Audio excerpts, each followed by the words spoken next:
Good morning, everybody, and welcome to the STR Sovereignty podcast. Hope everyone's having a great Friday. I'm here with my co-founder and colleague, Steve Hasse, and today we're going to be talking about data bottlenecks and how data bottlenecks and broken integrations in short-term rentals are killing results and really making it harder than it needs to be to get great results out of the tools that folks are using every day.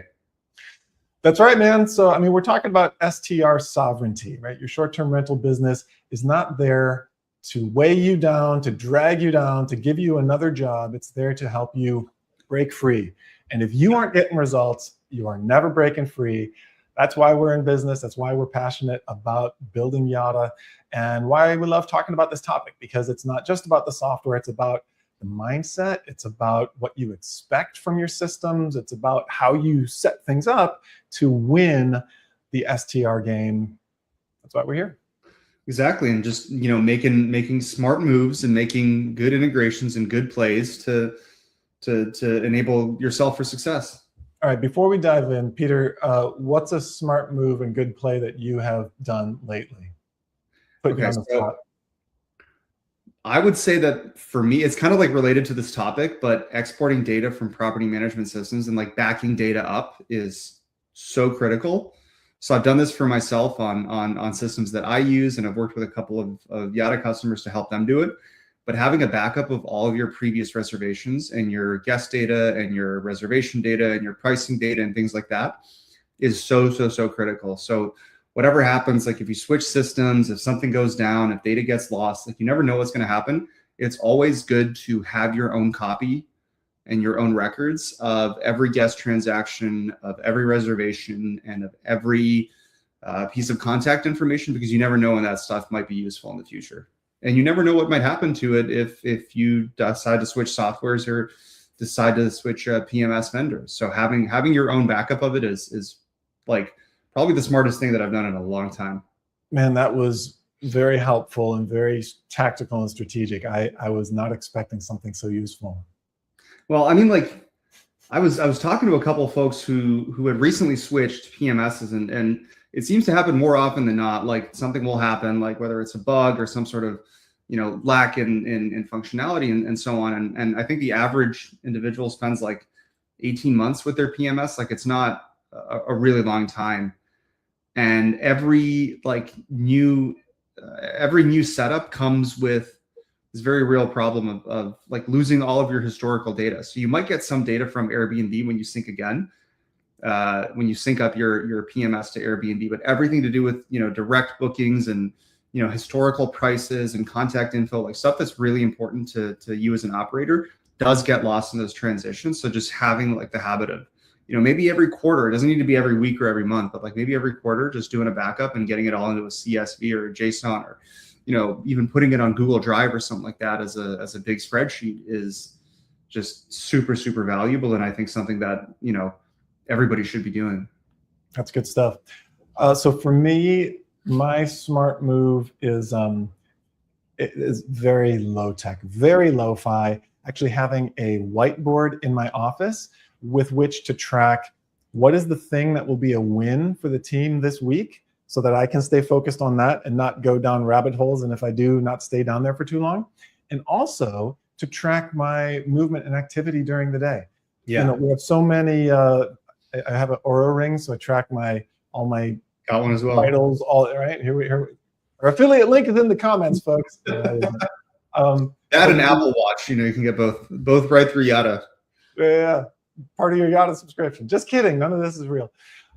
But like how many push-ups I'm doing during the day, taking a break to get out for a walk, like those low leverage or low tech, high leverage, low commitment things make all the difference. Because if you're just sitting on your butt all day long, it's not a sustainable thing. And sovereignty when it comes to business means more than just money. It means what kind of life you're living and how you are creating your system so that you're thriving. So that's my whiteboard, my trusty whiteboard. On a similar lo-fi note, all of my notes are in a physical notebook. And I've been using this brand for like probably a decade now. Like I'm so particular. Like I have this one pen brand that I use and this one notebook brand that I've been using for like a decade. and all of the critical, like all of my decisions, like everything happens in here. It's kind of like the whiteboard. There's something like analog about it that makes it just more sticky than, you know, writing it into an Apple Note or a Notion doc or a Google Doc or whatever whatever it is. Maybe this is unique to software folks where we're just like sitting behind our computers all day, and so we need a break from just typing. Let us know, folks, if you're working on houses, do you not need the analog so much because you're dealing with burst pipes and ice dams and the various challenges of the physical? It could be, you know, the closer you are to the physical world, the less you need physical, you know, accoutrements and things like that. The physical accoutrements. Yeah. If it were up to us, we'd probably just be uploaded to the matrix, right? Just there we go. Live in the virtual. Live in the cloud. All right, let's dive in. Fragmented guest data and broken integrations. Like you said, that's a pretty radical stat that folks spend about 18 months with a property management system. That means there's going to be a mess of data. And we see this all the time when customers get started with Yada, is they will have a CSV upload from their past system. They're like, oh, I've got 5 years worth of guest data in this CSV. Can you do something with it? And the answer is yes. But how detailed is that data and what kind of use can you put it towards? Obviously, the more detailed it is, the more benefit you can get on the other side. And so if your systems that you're integrating it with include ways to handle stay value, stay dates, check-in dates, order dates, like confirmation, stay confirmation, then you can actually start doing interesting things with it. And then the experience of the seamless connection of your business from the past to the present, and hopefully even into the future, will be there. So that's kind of the starting point, I'd say. Yeah, I mean, well said. You just got to have good data and good coverage and good visibility into it, and the ability to pull it out of the systems that you're working with, so that you can do something with it down the road and downstream. Because results are going to be connected to the work that you do, right? If you stick with the house metaphor, the house that you build is going to come from the layers and the levels and the steps each day. And so if the results you're looking for are more direct bookings or higher visibility on the OTAs, then the question is, what are the inputs? What work are you doing to bring people back to your direct booking site? What are you doing to give your guest services people more agency and more power along the way, right? What are the processes that are going to lead to those results? Those all need good data inputs. Yeah. Yeah. So what do you do to make sure that you have that good data? Well, there's two layers to that.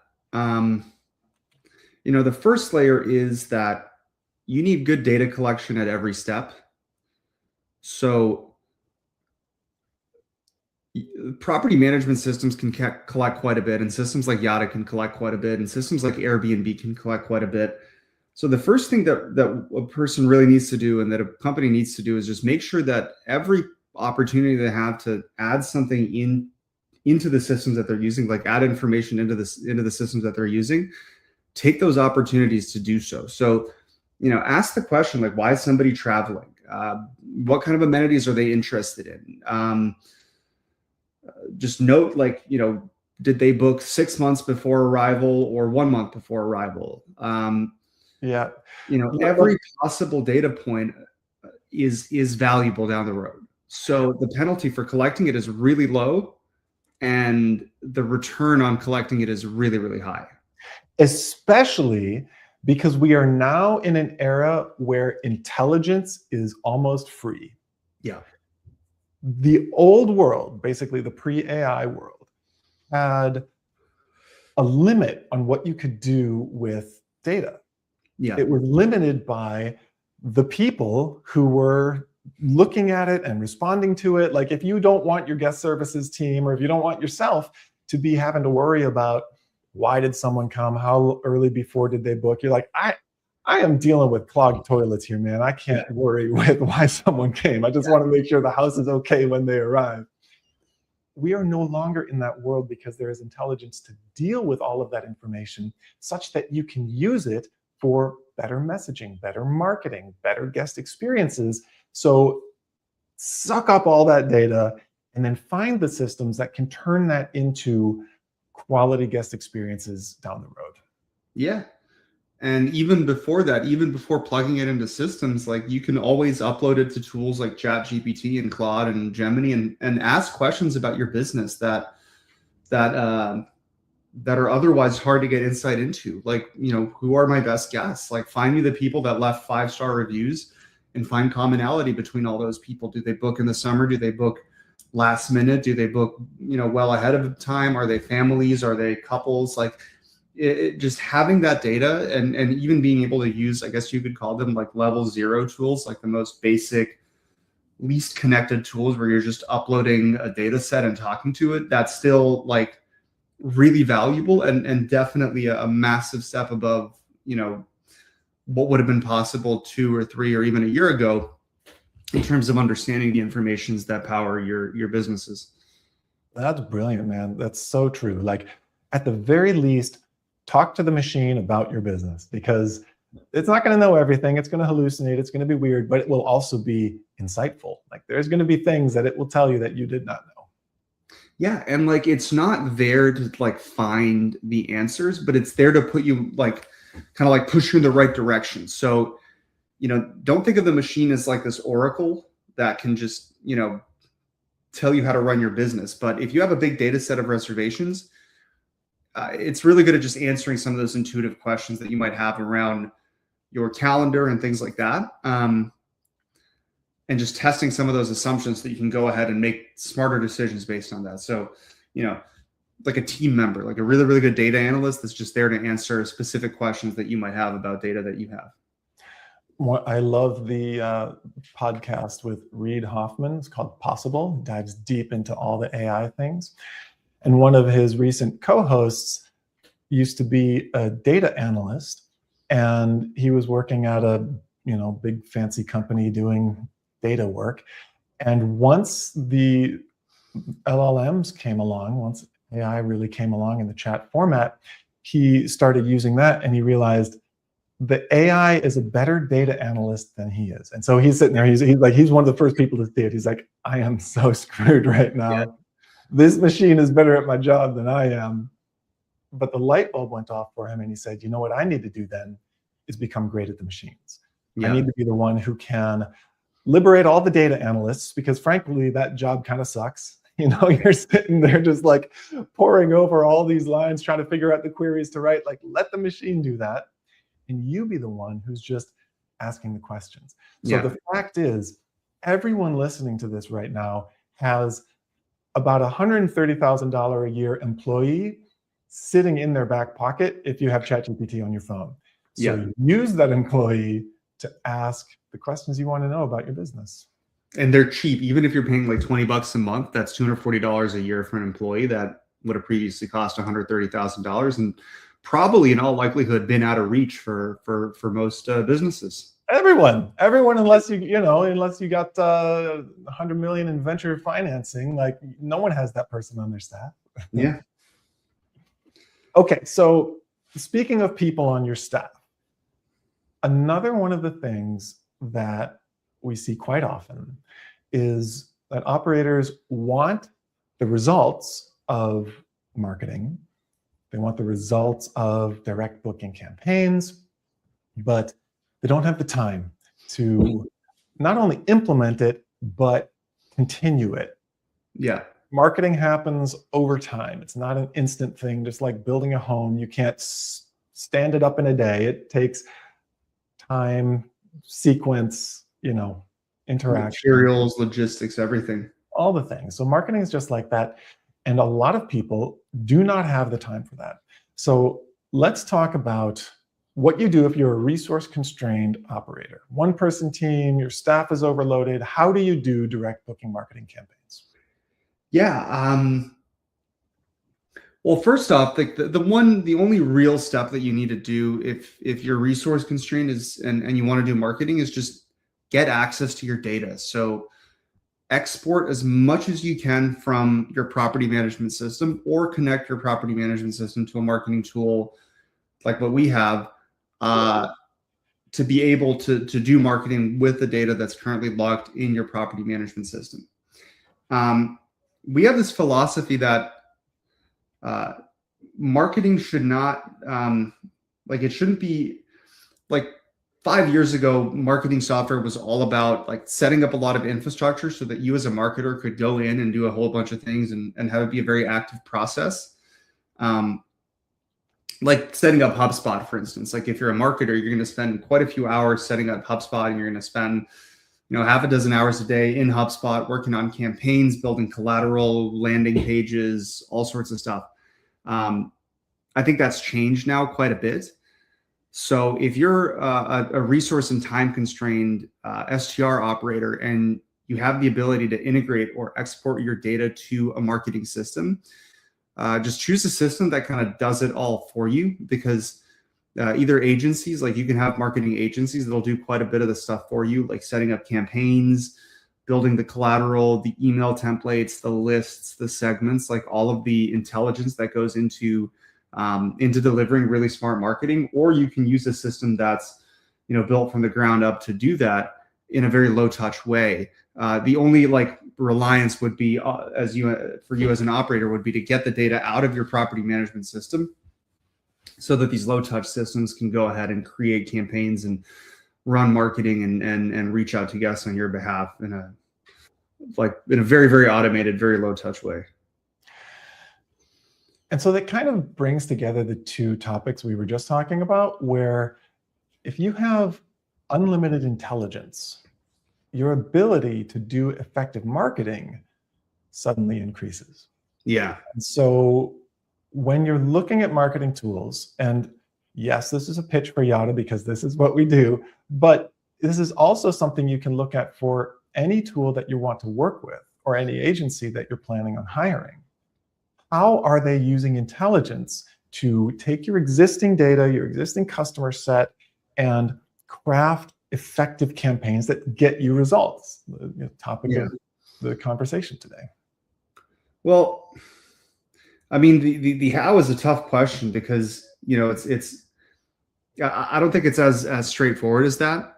I think if you really want to do excellent marketing, like, you need to not just rely on the data that you have, but you also need to find systems that can collect more data for you. Like at Yada, we built we call it like a guest data platform, but like every interaction, every website visit, every tiny touch point in the guest journey is logged in this guest data platform that ingests like millions of rows a day, each representing various events, like, Steve checked in, Steve opened the guidebook, Steve checked the website, Steve inquired about an early upsell. Like, just there's so many different like touch points and data points that get sucked in to create this very, very comprehensive and very, very opinionated map around like what the optimal guest journey looks like.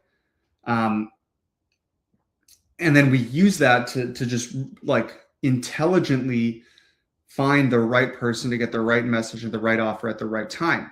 Now, if you're using an agency or a third-party marketing software, I don't think some of those things are going to be possible. But you also want to be very diligent and make sure that the folks that you're hiring out to do marketing approach them in a very intelligent way. So instead of like, one email campaign a month, or we're just going to voicemail drop every single person on your list every 2 months, like, that's not smart. That's like just blasting everybody and hoping that something happens. So I think the questions that you should be asking as you're interviewing, marketing providers and marketing agencies and solutions that can do marketing is, what do they do beyond the bare minimum, and what do they do beyond this sort of like spray and pray machine gun style approach to marketing? Like, can they build, like, let's say you've got vacancy at a subset of your properties, like, can they build a list of everyone who stayed at those properties in similar seasons over the past 3 years, so that you're only targeting people that are really likely to rebook at those properties? So I think just like being able to validate whether companies that are doing marketing or not, or providers that are doing marketing or not, are doing it in a smart way will help immeasurably in finding somebody that can actually deliver results, and deliver results in a way that isn't very involved. Like that doesn't require you to spend, 6 hours a day pouring through analytics and reports and findings and things like that to get even the most basic of campaigns out. Well, and let's talk about that most basic of campaigns, because even that is better than nothing. It is. Oh, yeah. Right. A lot of people are worried about, oh, I'll bug my past guests. Your past guests want to be bugged. Yeah. Let's just say it, right? Some of them won't. Some of them will be like, how dare you message me? But others will be like, oh my God, thank you for taking the burden of figuring out where I'm going to go next off my plate, because you were awesome. You're telling me that I'm awesome. So let's do that again. That very simple act of reaching out, even if you think you're being annoying, is going to get you bookings. It might not happen immediately, but over the course of 12 months, you will have, like if you think about, big marketers at big brands, they're thinking about awareness and recall and name recognition. You're going to increase that by orders of magnitude simply by being in people's inboxes, by sending them an SMS, by reaching out and saying, hey, I like you, come back and stay, No, it's super critical. And I want to, it's interesting because we're at the Yada founding team, we have quite a bit of experience in the STR space. We have more experience in the software space. We have a pretty good amount of experience in the STR space. And we talked to a lot of operators who are just very reticent to reach out to their guests. This is frankly one of the very rare industries that I've seen where brands are hesitant to do marketing. But I just want to dispel any sort of risk associated with it. Every industry in the world does marketing, every business in the world does marketing, every enterprise, every bakery, every cake shop, every hotel, every window pane manufacturer. Spreading awareness and getting the word out there is the foundation of brand building and business building. And even if you partner with somebody that does, the bare minimums, like just sending broadcast campaigns out, or, if you spin up something like an email delivery or whatnot, that's still the 0 to 1 step from, not doing any outreach to doing, broadcast outreach is a canyon of difference, between the 0 of relying entirely on the marketplace and the OTAs and the 1 of starting to do outreach. Because, previously, I think let's say 1% of people remember you voluntarily. If you can increase 1% of people remembering you voluntarily to 20% of people remembering you because of an email, that's huge. That's a order of magnitude times 2 increase in the amount of awareness that you get. And over time, that awareness turns into interest, and that interest turns into bookings. So even starting with the basics of sending broadcast campaigns out through email, WhatsApp, and SMS can have massive effects downstream, especially if you start doing smarter stuff downstream.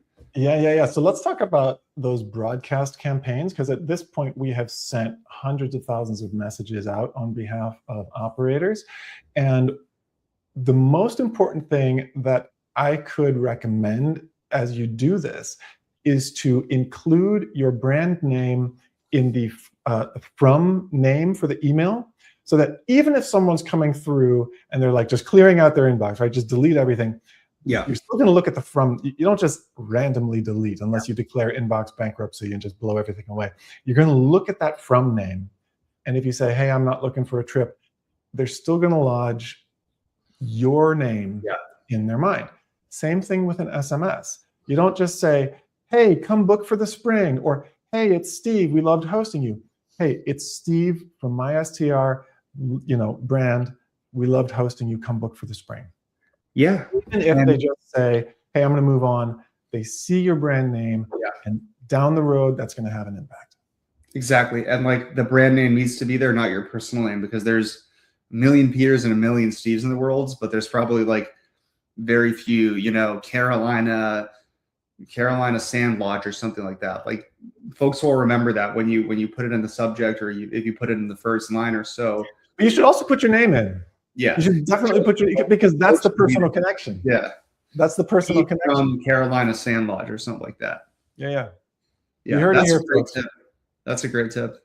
That Because what matters, like if we're talking about hospitality, it's the experience, it's the relationship. Like if they don't care about a relationship, they'll just go stay at a hotel somewhere. Yeah. Having an STR brand enables you to put a face to the name, to have an actual operator, have someone there who cares. And that's part of what people are paying for when they choose, an Airbnb, a VRBO over a Hilton or Hyatt. I would also say to that, if you have a direct booking website and you have an about page, like put a team photo in there. Like people really like to know who they're interacting with. So maybe even in the emails, like sometimes I've seen folks put like a photo of their management team or something like that. Just it like humanizes the experience a little bit. So that's definitely something that we could recommend as well. That's good. Yeah. All right. So I want to wrap up on the idea of results.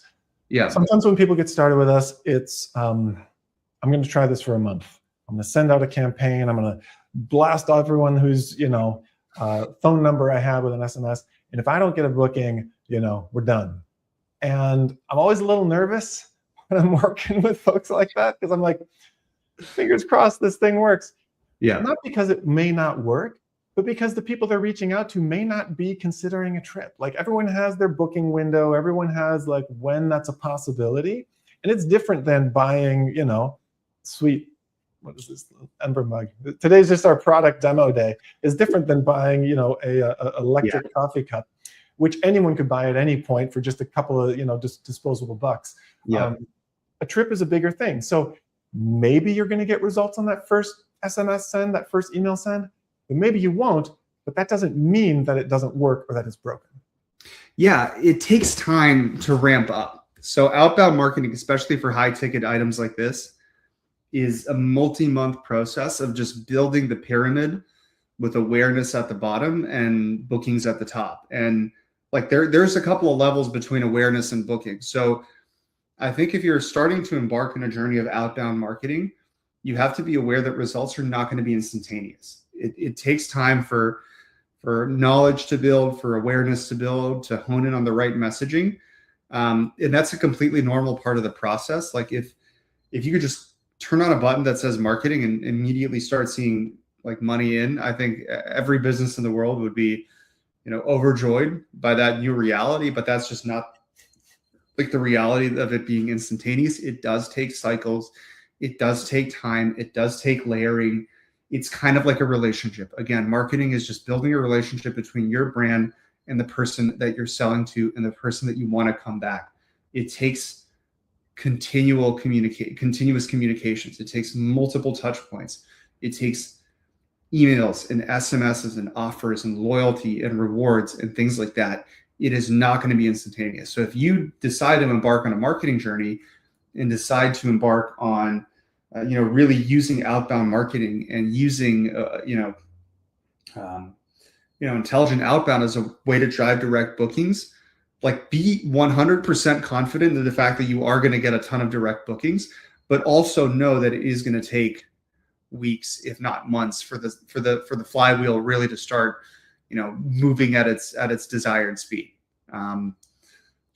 It takes time for people to warm up. If someone's spending, $2,000 and they need to buy plane tickets, they're not going to do that within 5 days of getting an offer. It might take a couple of conversations with their friends or their spouse or their partner or whatever, before they decide to go ahead and make that booking. So just stick with the process is what I want to close out with, and the importance of like not giving up on the process if you don't see your first booking within a couple of days, because it's probably not going to happen, but within a couple months you're going to be seeing a ton of them.